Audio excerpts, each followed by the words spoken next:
December 17th, 1968, 11:47 p.m. Frank Lucas watched Bumpy Johnson raise the wine glass to his lips. $200 a bottle. Château Margaux, 1961. Frank had insisted on it, said a man of Bumpy's stature deserved the finest. What Frank didn't say was that inside that ruby liquid was enough strychnine to stop Bumpy's heart in 15 minutes. 1 gram, colorless, tasteless, dissolved perfectly in the wine. The Italian mob had provided it 3 weeks earlier. Fat Tony Salerno himself had handed Frank the vial in a church basement in the Bronx. 1 shot, Tony had said, clean, quick, natural causes. And Frank had taken it. Because Frank Lucas was tired of being Bumpy Johnson's second, tired of paying $10,000 a month in tribute, tired of asking permission, tired of hearing no when he wanted to flood Harlem with heroin. And Frank was making $1 million a week with his blue magic operation. Pure heroin, straight from Southeast Asia, smuggled in the coffins of dead soldiers. But he still answered to Bumpy, still called him boss, still bent the knee to a 62-year-old man with a bad heart and old-school rules. Not anymore. Tonight, Bumpy Johnson would die, and Frank Lucas would inherit an empire. Except, as Bumpy lifted that glass, Frank noticed something. Bumpy was smiling. Not the polite smile you give a business associate, the smile of a man who knows exactly what's about to happen. And then, Bumpy said 5 words that made Frank's blood turn to ice. I switched the glasses, Frank. To understand what happened that night at Wells Restaurant, you need to understand who Bumpy Johnson was in 1968. He wasn't just another gangster. He was Harlem's king, the man who'd survived 40 years in the game without ever going soft. At 62, Bumpy controlled everything from 110th to 155th Street. 32 policy banks pulling in $80,000 a week. Judges in his pocket, cops on his payroll, politicians who jumped when he called. But that's not what made him powerful. What made Bumpy powerful was this. He saw everything, every move, every betrayal, every plot before it happened. He had bartenders watching, cab drivers listening, janitors reporting, people nobody noticed, people the Italian mob never thought to pay attention to. And one of those people had seen Frank Lucas meeting with Tony Marone 3 weeks earlier, had watched Frank get into that black Cadillac on 166th Street, had written down the license plate and called Bumpy within 2 hours. So when Frank sat down at Wells Restaurant on December 17th with that $200 bottle of wine, Bumpy already knew. Knew about the church basement meeting, knew about the strychnine, knew about the $50,000 the Italians had promised Frank, knew everything, and he'd let it play out, because Bumpy Johnson didn't just want to survive, he wanted to teach a lesson. 3 weeks earlier, November the 26th, 1968, 2:17 a.m. St. Anthony's Catholic Church basement, the Bronx. 4 men sat around a folding table in a room that smelled like mildew and broken dreams. Frank Lucas, nervous, chain-smoking, his $400 leather jacket pulled tight like armor. Fat Tony Salerno, 320 pounds of Genovese family power stuffed into a gray suit. Dom Cirillo, Tony's underboss. Thin, sharp, wire-rimmed glasses that made him look like an accountant who killed people for fun. And Nicky Barnes, 29 years old, white suit, white shoes, gold on every finger. The future trying to elbow its way past the present. We're agreed, Fat Tony said, his voice wet and phlegmy. Bumpy Johnson is the problem. We remove him. Harlem opens up. What's the play? Frank asked. Dom slid a small glass vial across the table. Clear liquid, maybe 1 ounce. Strychnine sulfate, Dom said, dissolved in grain alcohol, odorless, tasteless. 1 gram kills an adult male in 15 minutes. This vial has 2 grams, double what you need. Frank stared at it. 1 ounce of liquid, the end of an empire. You pour it in his wine, Dom continued. Red wine's best, hides the cloudiness. You have dinner with him, public place, witnesses. Then Bumpy drops dead of a heart attack. His ticker's already bad. Everyone knows it. A doctor will sign off on natural causes. And if something goes wrong, Frank asked. Nothing goes wrong, Fat Tony said. We got the medical examiner on payroll, Dr. Milton Green, $25,000. He'll rubber stamp it as cardiac arrest without looking twice. Nicky Barnes spoke for the first time. And if Bumpy figures it out, old man's got instincts like a... The old man's dying anyway, Tony interrupted. Heart disease, diabetes. We're just speeding up the inevitable, and Frank's the only one who can get close enough. Frank picked up the vial, held it up to the light. His mind was racing. Bumpy had taught him everything, protected him, given him opportunities when he was nobody from North Carolina. But loyalty was a luxury Frank couldn't afford anymore. Not when he was sitting on a $1 million a week operation. Not when the Italians were circling.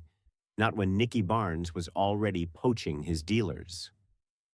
December 17th, Frank said. I'll set up dinner, Wells Restaurant. I'll handle it. They shook hands. Frank pocketed the vial. What Frank didn't know, couldn't have known, was that one of the altar boys at St. Anthony's was a kid named Marcus. Marcus's older brother worked as a janitor at Wells Restaurant. Marcus's mother cleaned Bumpy Johnson's apartment every Thursday. And Marcus had been told to call a specific number if he ever saw anything unusual at the church. 15 minutes after Frank left, Marcus was on a payphone. The number connected to Nat Pettigrew, Bumpy's cousin, his intelligence officer, his eyes and ears.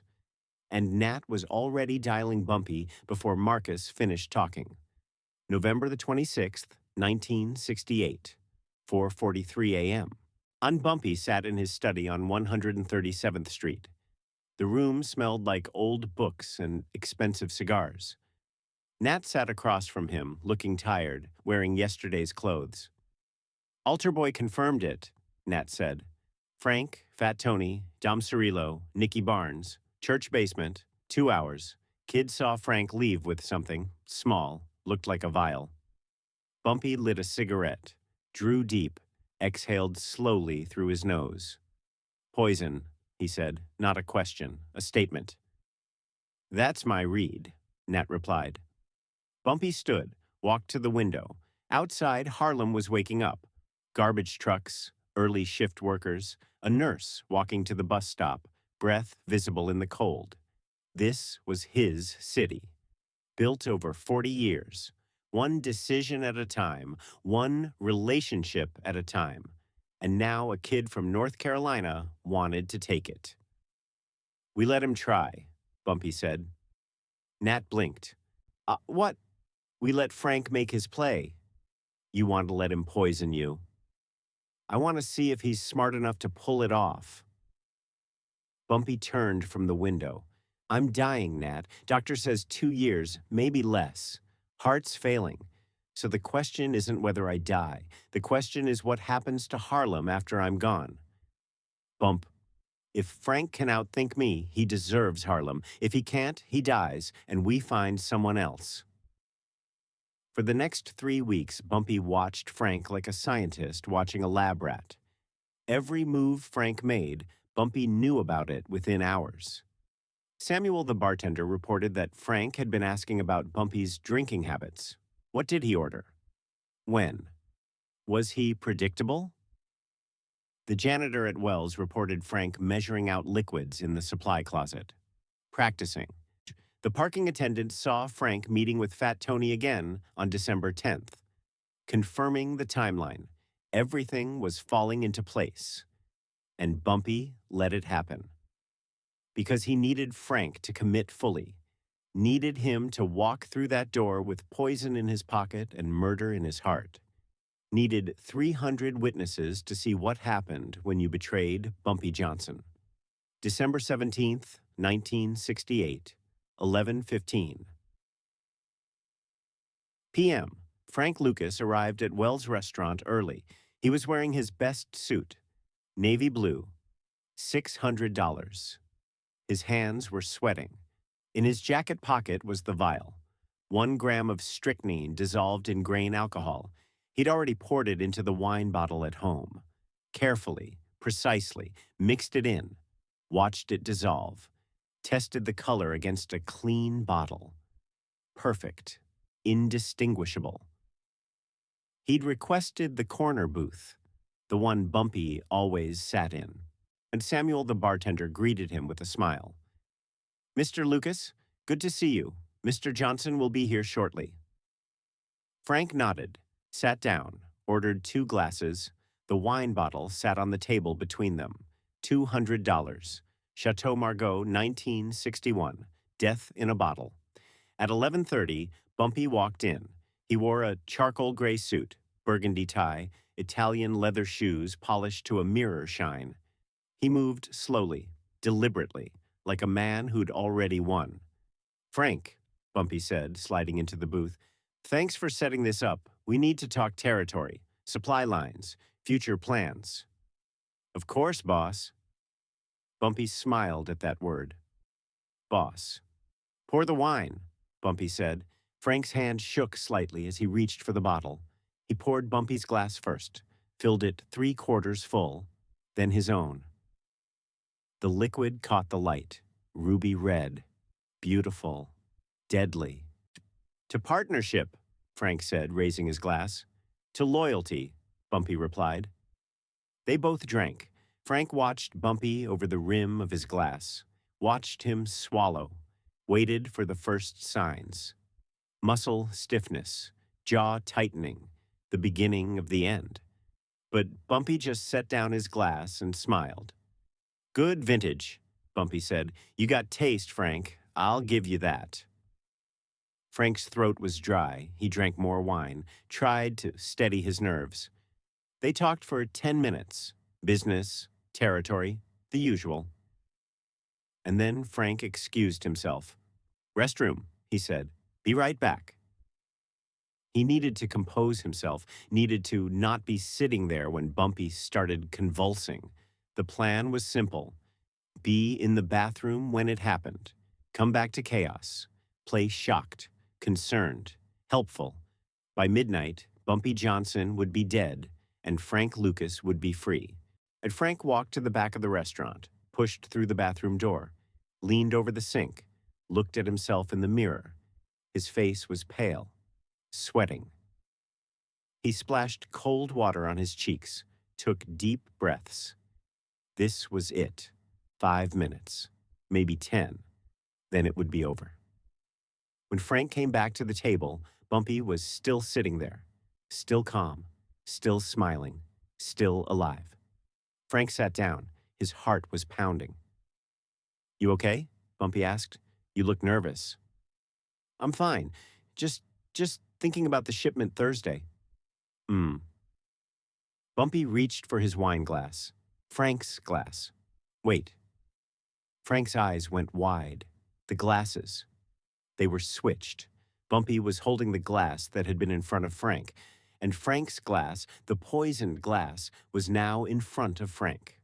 "I switched them while you were gone," Bumpy said calmly. "About 5 minutes ago. Samuel saw me do it. So did Carlos the waiter. So did Junie at the door." Frank's world tilted. No, no, no, no, no. "How much strychnine did you use?" Bumpy asked conversationally. 1 gram? 2? Enough to stop my heart, but not enough to be obvious in an autopsy? Frank couldn't speak. His throat had closed. "The wine you've been drinking for the last 15 minutes?" Bumpy continued. "That's the poisoned wine, Frank. You've been sitting here, sipping it, killing yourself, and you didn't even know it." Frank looked down at his glass, 3/4 empty. He'd drunk most of it while waiting for Bumpy to die. The first spasm hit. Frank's right hand clenched, his fingers locked around the table edge. "You got maybe 12 minutes, Bumpy said quietly. Strychnine works fast. First comes the muscle stiffness. You're feeling it now. Your jaw, your neck, then the spasms. Random at first, then constant. Then your spine arches backwards so hard it can snap your vertebrae, and you'll be conscious. Through all of it, Frank, you'll feel everything. Please, Frank whispered, there's an antidote. Hospital, I can... No antidote for strychnine, and even if there was, I wouldn't give it to you. Another spasm, harder. Frank's leg kicked out involuntarily. His shoe hit the booth. Why? Frank gasped. Why let me try? Because I needed to know if you were worthy. Worthy? Of replacing me. I'm dying, Frank. 2 years, maybe less. Harlem needs someone to take over when I'm gone. I thought maybe it was you. You're smart, ambitious, ruthless when you need to be. Bumpy leaned forward. But you failed the test. What test? Loyalty. The convulsions started in earnest. Frank's back arched. His chair tipped. He hit the floor hard. People screamed. Someone yelled for an ambulance. Frank sprawled on the restaurant floor, limbs jerking, spine bending at an impossible angle. Bumpy stood, looked down at him, no emotion, just observation. You wanted to be king, Bumpy said quietly, but you didn't understand what that means. Kings don't just take, Frank, they give. They protect, they sacrifice. You only ever took. Frank's eyes found Bumpy's, pleading, desperate. His mouth opened and closed.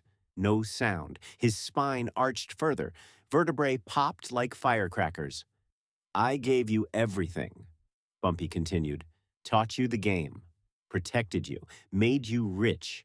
And the first time someone offered you more, you turned on me. That's not a leader. That's a parasite.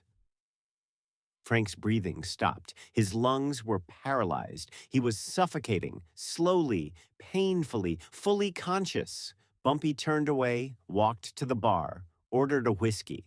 Behind him, Frank Lucas died on the floor at 12:04 a.m., choking on his own ambition, poisoned by his own hand, killed by the very weapon he'd meant for Bumpy Johnson. The ambulance arrived 11 minutes later. Paramedics pronounced him dead at the scene. Cause of death, unknown pending autopsy. December 18th, 1968, 1:47 a.m. Detective O'Malley took Bumpy's statement. You were having dinner with Mr. Lucas? Yes, business associate. We were discussing territory agreements. And what happened? Frank seemed agitated, stressed. He excused himself to the bathroom. When he came back, he was sweating, nervous. We toasted. He drank. Then he collapsed. Any idea why Mr. Lucas would have strychnine in his system? No, Detective, but Frank had been erratic lately, paranoid, talking about enemies, threats. Maybe he was carrying it for protection. Maybe he accidentally dosed himself. O'Malley nodded, made notes. He'd been on Bumpy's payroll since 1963, $500 a month. Thank you for your cooperation, Mr. Johnson. You're free to go. Bumpy left Wells Restaurant at 2:33 a.m. Junie drove him home in the Cadillac. Neither spoke until they crossed 125th Street. Frank was stupid, Junie said. Frank was impatient, Bumpy corrected. Impatience makes you stupid. What about the Italians? Tomorrow, we handle them tomorrow. December 18th, 1968, 11 a.m., Fat Tony Salerno's Social Club, Mulberry Street, Little Italy. Bumpy Johnson walked in like he owned the place. 3 men with shotguns stood behind him. Fat Tony's hand moved toward his jacket. Bumpy raised a finger. I wouldn't. The shotguns came out, sawed off, close quarters. Tony's hand stopped. Frank Lucas tried to poison me last night, Bumpy said pleasantly. You know this. You planned it. You provided the poison. Unfortunately for Frank, and for you, I knew about it. Have known since November 26th. You got no proof. Bumpy pulled an envelope from his jacket, tossed it on the table. That's a sworn affidavit from Dr. Milton Green, your medical examiner, detailing your arrangement with him. He's prepared to testify. So is the chemical supplier in Queens. So are 6 other witnesses who can place you conspiring to commit murder. Dom picked up the envelope. Read. His hands started shaking. Here's what's going to happen, Bumpy continued. You forget Harlem exists. No more expansion, no more territory grabs. You try to set foot north of 110th Street, you disappear. Clear? Fat Tony's jaw worked, chewing words, swallowing them. We had a deal, he finally said. You had a deal with Frank. Frank's dead. Deal's off. Bumpy turned and walked out. The 3 men with shotguns backed out after him, never taking their eyes off the Italians. Fat Tony stood there for a full minute. Then he picked up his cigar, bit down, snapped it in half. He knew the truth. Bumpy Johnson had won. Again. December 19th, 1968, 7 p.m. Nicky Barnes sat across from Bumpy at Wells Restaurant, the same corner booth where Frank had died 48 hours earlier. I didn't know, Nicky said immediately. Frank never told me details. You were there when they planned it, Bumpy interrupted. November 26th, church basement. You, Frank, Fat Tony, Dom, don't insult me by lying. Nicky went quiet. Bumpy lit a cigarette, offered one to Nicky. Nicky took it. His hand shook. You're young, Bumpy said. 29. You got time to learn, but you need to learn fast. Why are you telling me this? Because Frank's dead and I need someone to replace him. Nicky blinked. What? I'm offering you Frank's territory, his operation, under my supervision. You pay tribute. You follow my rules. You don't flood Harlem with so much product that kids are dying in the street. And in 2 years, when I'm gone, you inherit it all. Why would you? Because you've seen what happens when you betray me. Frank thought he was smarter than me. He died choking on his own poison. You were there. You saw the planning. Now you've seen the result. I'd learn from it. Nicky stubbed out his cigarette, took a breath. What do you need me to do? First, cut all ties with the Italians. You're with me or against me. Done. Second, clean up Frank's operation. Half his dealers are junkies. Fire them. Replace them with professionals. I can do that. Third, community investment. 10% of gross profit goes back into Harlem, schools, churches, youth programs. You want to run this neighborhood? You invest in it. Nicky nodded. They shook hands. Nicky Barnes would go on to become one of the most powerful drug dealers in New York history. He'd run Harlem's heroin trade through the 1970s. He'd make millions. But he never forgot what he saw on December 17th, 1968. Frank Lucas dying on the floor, killed by his own ambition, outsmarted by a 62-year-old man who'd seen it all coming. But December 25th, 1968. 9 a.m., Bumpy Johnson sat in his study, reading the paper. Frank Lucas's death had fallen out of the news cycle. 3-day story, forgotten. Official ruling, accidental, self-inflicted poisoning. Case closed. Bumpy folded the newspaper. His chest ached, the familiar pressure. He reached for his nitroglycerin pills, took one, waited. The pain passed, but it would come back. Sooner or later. Probably sooner. He thought about Frank, about the look in his eyes when he realized he'd been played, the terror, the regret, the understanding too late that he'd walked into a trap of his own making. There was a lesson there.